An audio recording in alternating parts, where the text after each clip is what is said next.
جی السلام علیکم، میں ہوں شفا یوسف زئی، اور رضوانہ تشدد کیس کے جو حقائق ہمارے سامنے آ رہے ہیں میں ان پہ بات کرنا چاہوں گی۔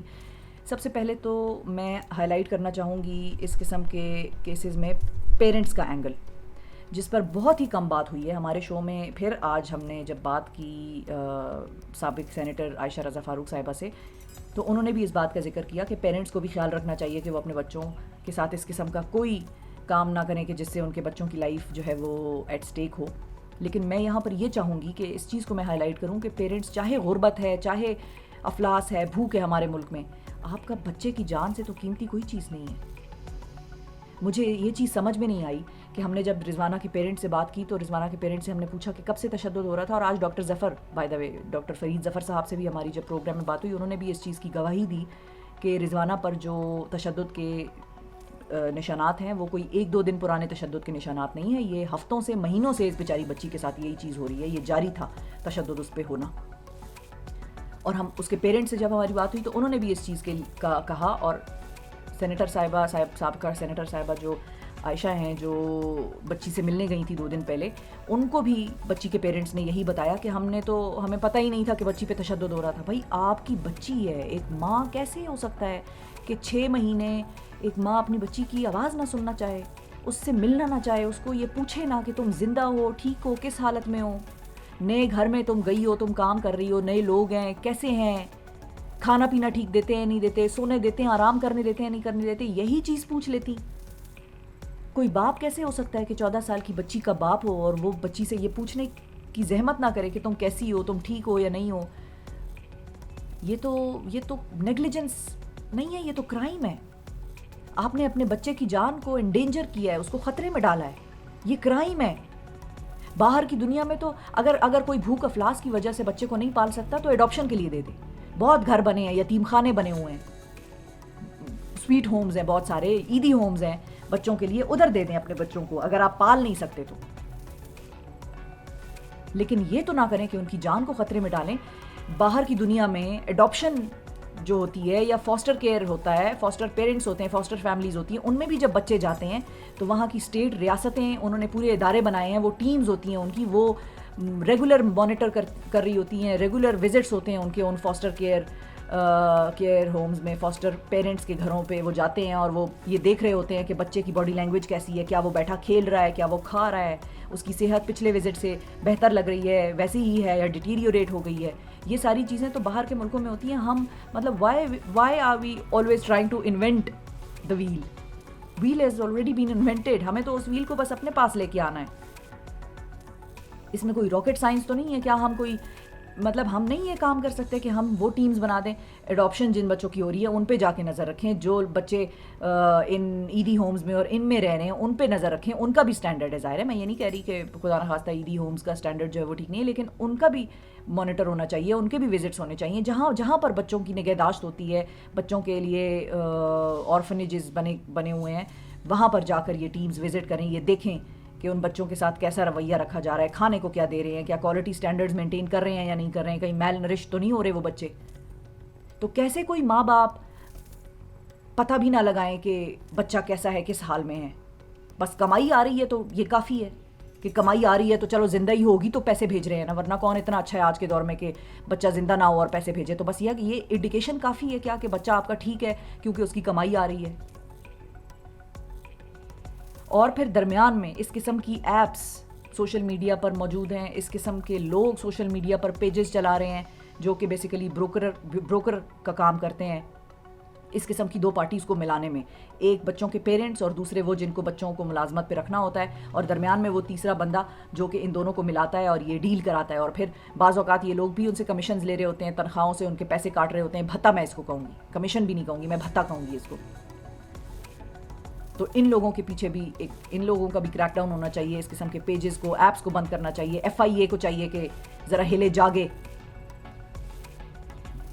اور پیرنٹس بھی ایک مجرمانہ غفلت نہیں بلکہ جرم کے مرتکب ہو رہے ہیں، یہ میں کہوں گی۔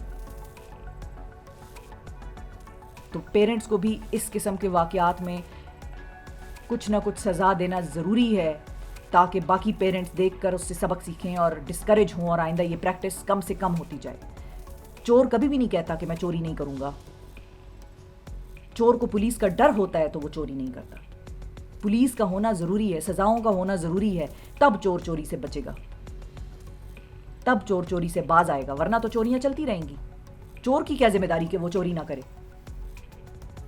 اور دوسری چیز یہاں پر جس سے اور زیادہ مجھے دکھ ہوا, کل سے یہ چیز سوشل میڈیا کے ڈفرینٹ اکاؤنٹ سے پروپیگیٹ کی جا رہی ہے. ہو سکتا ہے کہ جج صاحب کے ہوں یہ چھوڑے ہوئے لوگ سوشل میڈیا پہ جو یہ بات ان کی جو پیغامات ہیں اور ان کے جو بیانات ہیں وہ چلا رہے ہیں کہ میری بیگم کی نفسیاتی حالت ٹھیک نہیں ہے. آپ کو پتہ ہے, یہ میرا سوال ہے آپ سب سے بھی اور ان سے بھی جو یہ کہہ رہے ہیں کہ جج صاحب کی بیگم کی نفسیاتی حالت ٹھیک نہیں ہے, اور جج صاحب سے بھی کہ جو جج صاحب ہیں اور وہ یہ کہہ رہے ہیں ایز اے ریزن کہ ان کی بیگم کی نفسیاتی حالت ٹھیک نہیں ہے. کیا آپ کو پتہ ہے کہ جس شخص کی نفسیاتی حالت ٹھیک نہیں ہوتی اس کو کیسے رکھتے ہیں اور کہاں رکھتے ہیں؟ اور یہ میں مذاق نہیں اڑا رہی کسی کا. It is an illness. جیسے جسم کے باقی اعضاؤں میں بیماریاں لگ جاتی ہیں اسی طرح دماغ بھی بیمار ہو سکتا ہے. انسان ہے. آپ کے تو اپنے بچے سیف نہیں ہیں اس عورت کے ساتھ اگر وہ ذہنی مریض ہے, تو آپ تو خود سیف نہیں ہیں اس عورت کے ساتھ اگر وہ ذہنی مریض ہے اور آپ نے اس کا علاج نہیں کرایا. آل دا مور ریزن کہ آپ نے اس کا علاج کرایا ہوتا. اور اگر وہ ذہنی مریضہ ہیں تو پھر اس نے صرف پرائے کی بچی پر کیوں تشدد کیا؟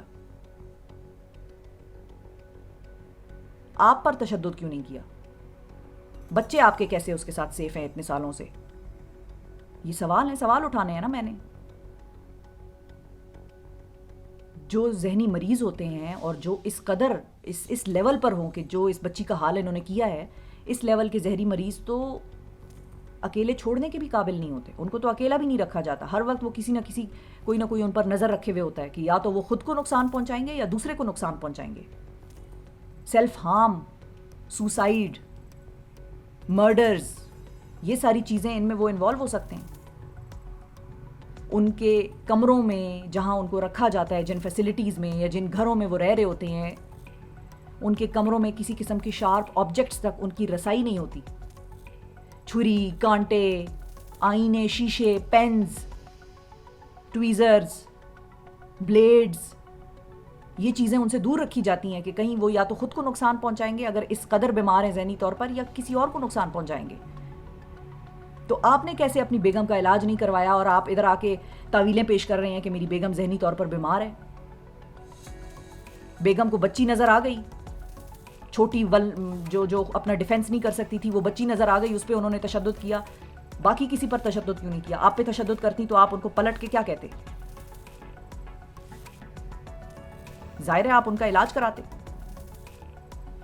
تو یہ سٹیٹمنٹ جب یہاں پر میں نے دیکھی تو مجھے ایک اور کیس یاد آیا جس میں کہ اسی قسم کی سٹیٹمنٹس دی جا رہی تھیں اور جو کلپریٹس تھے, جو مجرم تھے, وہ اس قسم کی تعویلیں اور اس قسم کے ایکسکیوزز دے کر پارڈن کی طرف جانا چاہ رہے تھے یا سزا کم کرانے کی طرف جانا چاہ رہے تھے یا کیس ہی کو سیبوٹاج کرنے کی کوشش کی جا رہی تھی.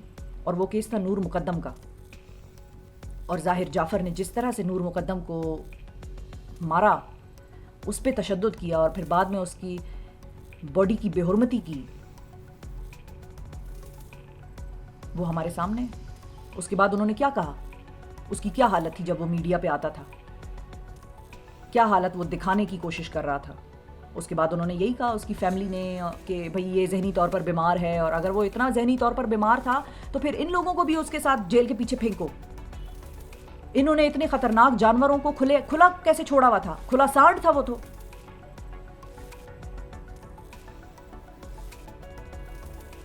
تو یہ صرف ایک مجھے جتنا احساس ہو رہا ہے اور جتنا میرا اندازہ ہے اور جتنا میں نے اس ملک کے قانون کو سمجھا ہے اور جس طرح سے ماضی میں اس قسم کے کیسز ہمارے سامنے آتے رہے ہیں, تو یہ صرف ایک ٹیکٹک ہے کلپریٹ کو بچانے کی. یہ صرف ایک ٹیکٹک ہوتی ہے کلپریٹ کو بچانے کی کہ اس کا ذہنی توازن ٹھیک نہیں ہے اور سزا کم ہو جائے. بس اس سے زیادہ اس میں کوئی حقیقت نہیں ہے.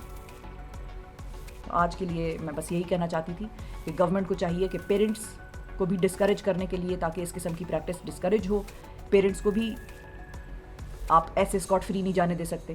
ان کی بھی یہاں پر مجرمانہ کوتاہی ہے کہ انہوں نے اپنی بچی سے رابطہ نہیں رکھا. ان کو تیسرا بندہ آ کے بتاتا رہا کہ آپ کی بچی ٹھیک ہے, تو وہ اعتماد کرتے رہے کہ ٹھیک ہے. آج کل کا زمانہ کہاں جا رہا ہے اور واقعات کس قسم کے ہو رہے ہیں, اور وہ کہتے تھے کہ وہ آ کے بتاتا ہے ہمیں کہ وہ ٹھیک ہے, تو ہم نے مان لیا کہ وہ ٹھیک ہے.